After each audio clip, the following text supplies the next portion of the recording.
I am pretty sure that आप लोगों ने अपना लाइफ इंश्योरेंस और हेल्थ इंश्योरेंस तो लिया ही होगा। लाइफ इंश्योरेंस सो दैट आपकी अगर डेथ हो जाती है तो आपके फैमिली मेंबर को एक मिनिमम सम अश्योर्ड मिल जाए, and health insurance so that अगर आपका हॉस्पिटलाइजेशन का कोई खर्चा है तो मेडिक्लेम से रिकवर हो जाए। But what if you suffer from critical illness like cancer, paralysis और heart stroke? In all this cases आपके मेडिकल का खर्चा तो मेडिक्लेम से निकल जाएगा, बट बहुत सारे केस में डॉक्टर आपको 6 या 12 मंथ्स का बेड रेस्ट बोलता है। सो ड्यूरिंग दैट पीरियड आपके जो डेली रनिंग एक्सपेंसेस है, चाइल्ड एजुकेशन का खर्चा है, लोन का ईएमआई है, उसका पैसा आप कहां से लाओगे? ऑब्वियसली आपको अपना इन्वेस्टमेंट या सेविंग तोड़ना पड़ेगा। नहीं, उसके लिए एक सॉल्यूशन है, that is critical illness policy. अगर आपके पास कोई क्रिटिकल इलनेस पॉलिसी है and if you suffer from any critical illness mentioned in the policy, तो जो सम अश्योर्ड है वो आपको मिल जाएगा। And the best part about this is आपको इसके लिए कोई मेडिकल बिल या मेडिकल एक्सपेंस का प्रूफ भी सबमिट नहीं करना पड़ता है।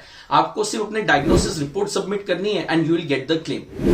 एंड ये पैसा आप कहीं पे भी यूज कर सकते हो, whether for your medical expenses और whether for your child education, whether for your EMI और day to day expenses. Critical insurance policy normally life insurance policy के साथ क्लब हो जाता है। So whenever you take life insurance policy, please make sure that critical illness plan आप उसमें add on की तरह ले लो। एंड सिंस आपकी ये पॉलिसी लाइफ इंश्योरेंस पॉलिसी के साथ क्लब है, अगर आप क्रिटिकल इंश्योरेंस के अंडर कोई क्लेम करते हो तो आपके टर्म इंश्योरेंस में से उतना क्लेम रिड्यूस हो जाएगा।